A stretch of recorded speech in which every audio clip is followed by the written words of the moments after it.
Everyone gets criticized, and the more responsibility you have, the more of a target you become. The problem is, though, that if you lose your cool, you're also losing your credibility and potentially your sanity. That's why we'll share with you the 4 wrong ways to react to criticism and the one right path that will ensure that people respect you more. My name is Eyal. I've helped over 300 CEOs become master communicators with my Speak Like a CEO method. And this is Speak Like a CEO, the show that helps you become a top 1% communicator.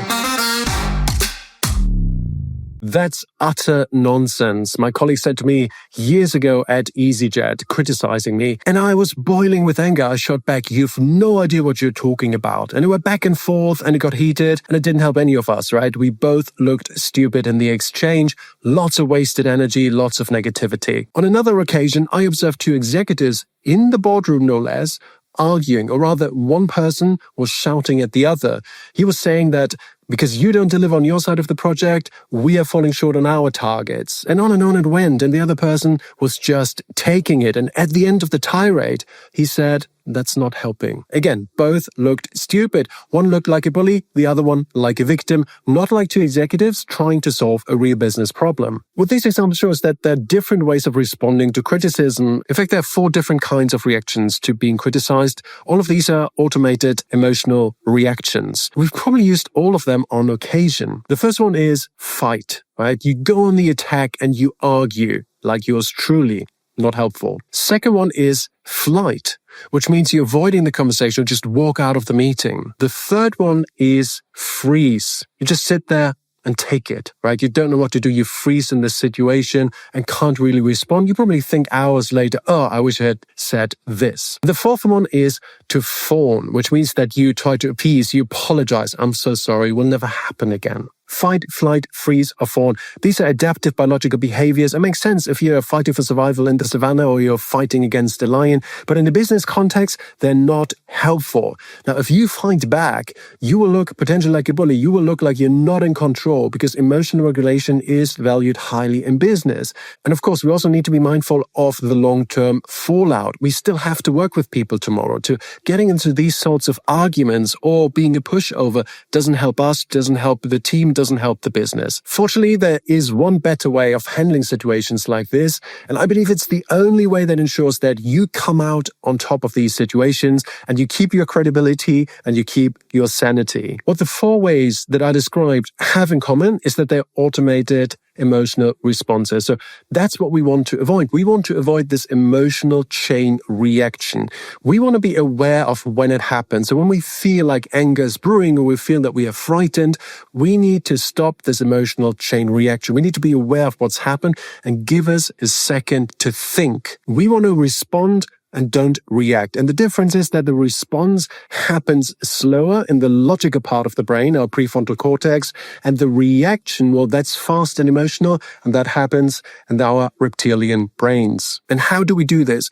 We need to interrupt this emotional chain reaction before it gets out of control. We need to become aware of the situation and break the chain and think logically about what do we want to do now? How do we want to respond? I know it's not easy. But what helps me is to tell myself, hey, this isn't personal, because it probably isn't. This isn't personal, so don't take it personally. Let's make it about the task at hand, and let's make sure I keep my cool. Okay, you may say, great, I want to respond. I don't want to react emotionally because that gets me into trouble. But how? How do I do this? What do I actually say? I wish there was this one magical sentence I could give you that would make all the criticism in the world go away. But unfortunately, that doesn't exist because, like all leadership communications, it's dependent on context and audience. And you know your context. So what I will give you is 7 different ways how you can respond depending on who's in front of you and what the situation is. And by the way, if you prefer this as a simple one-pager, I created one for you. Just click on the link down below.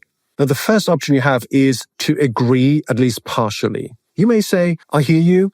Yes, we could have done better on this project and we will fix it. Often this disarms the critic and it takes the wind out of their sail. All they wanted to hear is that you know it's gone wrong and you will fix it. So use this if you think that the criticism is justified, but maybe it just was a little over the top. The second option you have is to push back, always with poise. Well, that's one opinion.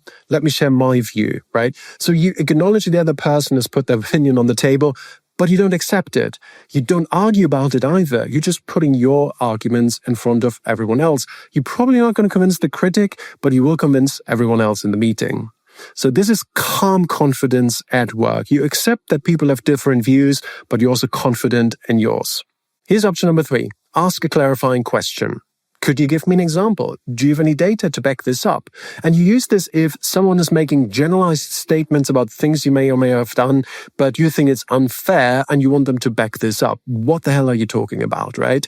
But you say this in a polite way, because often what happens is that people don't really have any data or don't have any examples, or at least they're a bit thin, and you come out on top in the conversation. So use this when you think it's unfair. Don't use this if you think that the criticism is actually justified, because you just spent more time hearing about your shortcomings. However, if you think that the criticism is justified, better to use number 4, which is bridging.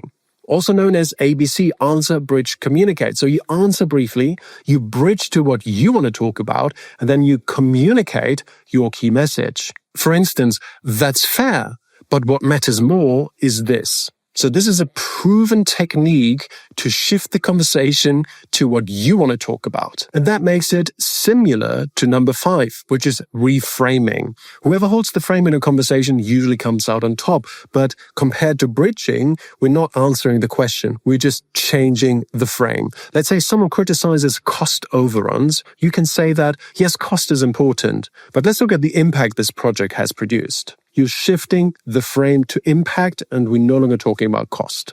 There's a different way you can use it.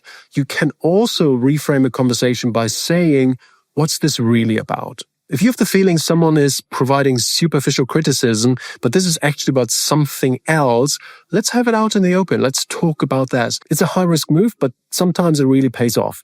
If you can shine a light on what's actually going on, it can be very helpful, but yes, it is a bit risky. What's also risky is option number 6, high risk, high reward, I would say, and certainly the most enjoyable. Well, I'm talking about humor, of course. If you're being criticized and you say, hey, you're in a great mood this morning, this can diffuse the situation, but it can also add fuel to the fire, especially if the other person feels that you're making fun of them. So you don't want to do that. However, I think there's a great use case for humor. If you're talking to someone, you normally work together well, and there is a relationship of trust, and you know they can take a joke. So let's say you're at the coffee machine and they start criticizing you without any warning. You may say, hey, you seem to be in a good mood this morning. And maybe that diffuses the situation. They say, hey, yeah, you're right. I'm sorry, right? I had a bad morning. I had a fight with my kid. I had a terrible traffic jam on the way here. Apologies, right? And the situation is resolved. But yes, if people think you're making fun of them, that can add fuel to the fire. If those 6 don't work, you can still escalate it to option number 7, and you're drawing a boundary. Yes, you're making clear, don't do this. I will not have you talk to me in this way. However, don't say it that way. Don't say, I don't want you to talk to me this way, because usually this leads to escalation and not de-escalation. The other person will probably say, I talk to you any way I want, or don't screw up our project if you don't want me to talk to you this way, right? So it probably risks more escalation than de-escalation. Now, here's a better sentence. Instead of this, say, I know you respect me and I respect you, so let's focus on the task at hand. It's very hard to argue with this sentence, right? It's unlikely someone will say, I don't respect you, or I don't want to talk about the issue at hand. I want to keep arguing about this, right? Unlikely to happen. So it's a very powerful sentence that you can use in those sorts of situations. And if you truly had enough of the conversation, you can say this. You can say, it seems like we need another meeting to make progress on this project. And that is very powerful because it announces that we will not stand for this sort of behavior. You will walk out of the meeting, but you're not just walking out, right? You're not storming out. You're announcing it with calm confidence to give the other person a chance to de-escalate as well. Now, I hope you will never have to use any of these sentences, ever have to use any of these 7 options. But in reality, it will probably happen. It's very likely will happen. And these power phrases will help you when you're being criticized fairly or unfairly so that you can focus on the task at hand, but also maintain the relationship with the other person. But keep in mind, we can't control what other people say. We can only control how we respond. And this is what this is really about, that we stop reacting, that we interrupt the emotional chain reaction, that instead we respond with a cool head. So make sure that you download the one-pager below on these 7 options. Keep them forever because this is evergreen stuff.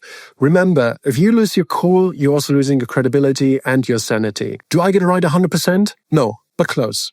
Because these days I know how to respond and not react. See you next week. Thanks for watching. If you like this episode, please subscribe to the Speak Like a CEO channel. It means the world to me and it helps us keep bringing you world-class insights and guests.